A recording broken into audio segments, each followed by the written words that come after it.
Disco Fury. Disco Furia, loyal to infinity. You know, he's always been my guy. He's always been the guy who's helped me. He would do anything for me. He would, if I told him back in the day when he's starting out, I need you here to bring 3 guys to help set this ring up, or I need security guys, I need this, I need that, I need you to drive the truck, I need you to do the trailer, I need this, I need that. Even today, I said, I got to work today, Disco. I said, can you bring the ring here? Yeah, no problem, I'll do it, yeah. Even if he has to sacrifice himself, for me, he will do it, and he's a true friend, and we will always be friends forever. And besides, his ring work is awesome, too.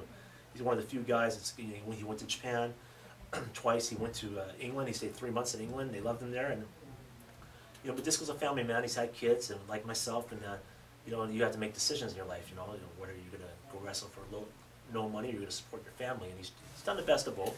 He's done a good job at it. A man who's no longer with us, but you and Disco have done so much to keep his name and his legacy alive. Adam Firestorm.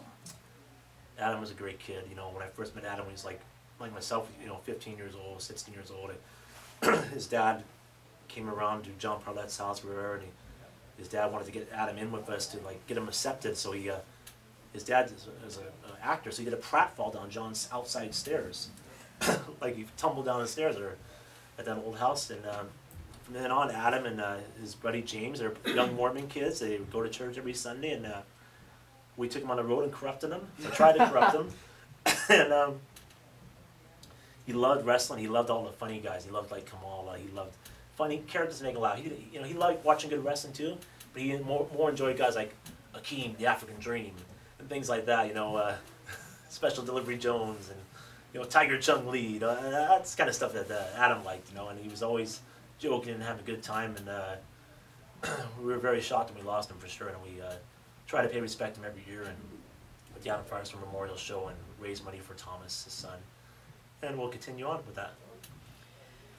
People either love him or hate him. There is no in between. Which side are you on with Mr. Beefy Goodness, Vance, Nevada? Well, you know, first of all, there's only a few guys you probably count on one hand you consider a friend in the wrestling business. And Vance, Nevada, yeah, he's on that hand. He's definitely been a loyal friend to me. Like, we haven't seen eye to eye on all this politically stuff he's done. He's politicked a bit on Facebook and on the internet. You know, called guys out in public, in the media and things like that. And I haven't agreed with all of it. I've actually scolded him a few times on it and gave him some private lectures and got mad at him a few times. But you know what? I respect him. You know, totally for what he's done. He's had more matches in Canada than anybody ever has as a Canadian wrestler. He's gone from coast to coast. He did it for very little money. He sacrificed a lot to achieve what he did, and it's too bad he had to leave early due to injury. And I look forward to seeing him every year in Vegas at the CAC, and definitely one of those guys on that hand where I consider a friend. You know, in the ring of friendship, you know, he's there for sure. I have to throw you a curveball. Susan Velios. Oh. Well, Susan, she's well, my wife, my loving wife. I love her dearly. She's stuck by me from the start when I first met her in 1988. She's always supported me, and not in all my decisions. She's made, there's a lot of decisions that I make with wrestling she doesn't like guys I book, and she tells me, you shouldn't book that guy, he's the shits, or don't book that guy, stop booking him. There's guys we don't book because she's told us not to book. She's kind of like really behind the scenes, probably the boss in reality. Like, there's someone that she really hates. Well, let's say Nate Daniels. You know, he's only around because I like Nate Daniels. But you know, there's guys like that no, not Nate Daniels, but there's other guys who have worked for us and don't work for us anymore. And if a guy screws us over, or she has a sense that the guy's gonna screw us over, and she tells me that, and she says, "Listen, that guy's messed with me before. I don't want him here. Then he won't be here." Yeah. And she's stuck. Like I said, she's stuck with me from the beginning. She's produced 3 beautiful children: Tiffany, Stephanie, and Nicholas. And we're a great family, and she's my best friend. Dave Republic. Well, Dave's heart was in the right place at first. He wanted to make wrestling go. He dumped a lot of money in ECCW, along with me. I don't think he got the respect he deserved either back then. People thought he was just a money mark, and he was much more than that. He had a good mind for the booking. He did a lot of the booking back in ECCW days. His heart and soul was in the wrestling. Sometimes choices are made, and when I decided to leave, I probably could have left on better terms. I didn't leave on bad terms right away. I think the bad terms happened after I left with Dave, where so there were some deals that weren't finished off. And whether it was the deal with Disco, a deal with Ladies' Choice, you know, monetary deals, and I didn't like how things went down. So he settled things his way, I settled things my way, and we haven't seen. We're still cordial to each other when we see each other. I think, you know, like I said, Dave, along with John Perlette, deserve more respect than they have gotten, for sure. Scotty Max. Scotty Max. Scotty Max is an example of the guy I told you earlier. First of all, Scotty Max is a great wrestler. Probably, by far, the best pure wrestler next to Artemis Spencer here in BC. Technically beautiful. His body's perfect. He can make anybody in the ring look like $1 million. He's got that natural ability of just getting a good match out of everybody. But he's that one guy who didn't leave. He should have left. He stuck around here. He wanted to keep. He wanted to be the big chief in ECC, the big fish there. But he should have left. He should have been. He should be where Kyle O'Reilly is. He should be in Ring of Honor. He should be in one of those guys. He should be in NXT. One of those. That's where he should have been 5 years ago. But he didn't make that jump. And I told him he needed to make that jump. He didn't make that jump, and I don't know why. I guess who knows what he's behind. He didn't have any kids here, and you know, I heard he's got some good things coming up for himself over internationally, and I wish him the best of luck like that. And I think he's got a great mind for wrestling too. The stuff he books and the shows he runs are top notch.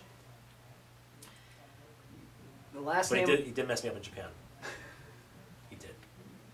I was booking you guys in Japan and didn't get his passport to go. Made me look bad. The last name on my list is probably the one name that when I hear your name, I think of him as well. Loverboy Johnny Canuck. You know, Johnny was first met Johnny in '91. He came in. His mother-in-law told Susan's stepmother. Or was it? No, sorry. His first wife, Colleen, played bingo with Susan's stepmother in Langley at the bingo hall. Johnny was a boxer. He was a big, tough, rough. He looked like a big lumberjack guy. But he was always a boxing guy. His dad boxed in the Olympics, you know, and it was a real deal. And Johnny was a real deal too.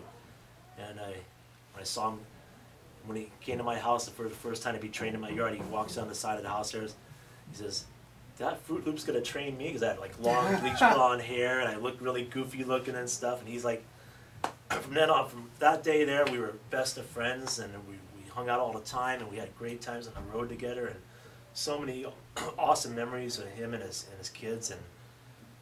And it's just it's sad. Like, you never know when your time's up. Johnny had a few medical issues, you know, but I thought he had things under control. And you know, I don't know what happened. I guess one day, you know, I'm talking to him one day, and the next day he's gone, and he'll forever be missed, and he'll forever be my greatest partner, my most loyal partner, and he'll forever be my friend. And without Johnny, I wouldn't be a longshoreman. Johnny's the guy who got me in, who opened that door for me, and soon I'll be going into union membership like he was, and I just wish he was there to see it happen. But he will be. He'll be watching from above when the day comes, for sure.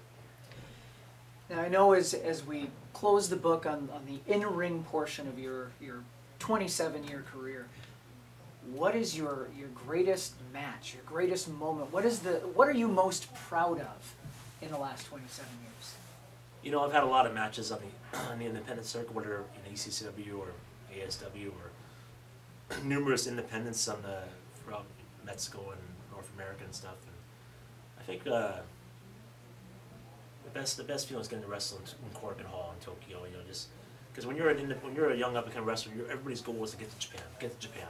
You got to get to Japan. Dr. Luther was going to Japan all the time for FMW. I kept saying, Lenny, how do I get to Japan? How can I get there, right? And he was going for FMW, and finally I was able to get in there for Rick Patterson and Ralphie Rodriguez to IWA Japan. And it was the greatest feeling just to be out there and say, to think of all the Terry Funk and the Destroyer and all the guys who worked in the same building. And the company I worked for is the same company that Mick Foley worked for against Terry Funk, and king in a death match thing, you know, and it was just that feeling of being there was probably my greatest achievement, I guess. Yeah. Well, Michelle Starr, I can say, on behalf of all the fans, all the wrestlers, all your students, thank you for 27 wonderful years. 27 long years. You know, whether it's been behind, you know, they haven't all been wrestling day in and day out, but you know, whether it's training guys or hanging posters or setting up rings or taking the bumps, it's been a fun ride and a good ride, and it's time for the ride to be over. Well, enjoy your last trip out to the ring. Yes, yes, I will. I plan on taking the zine with me into the sunset.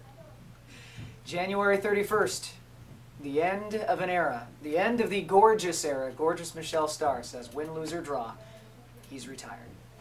I want you above me. I search myself.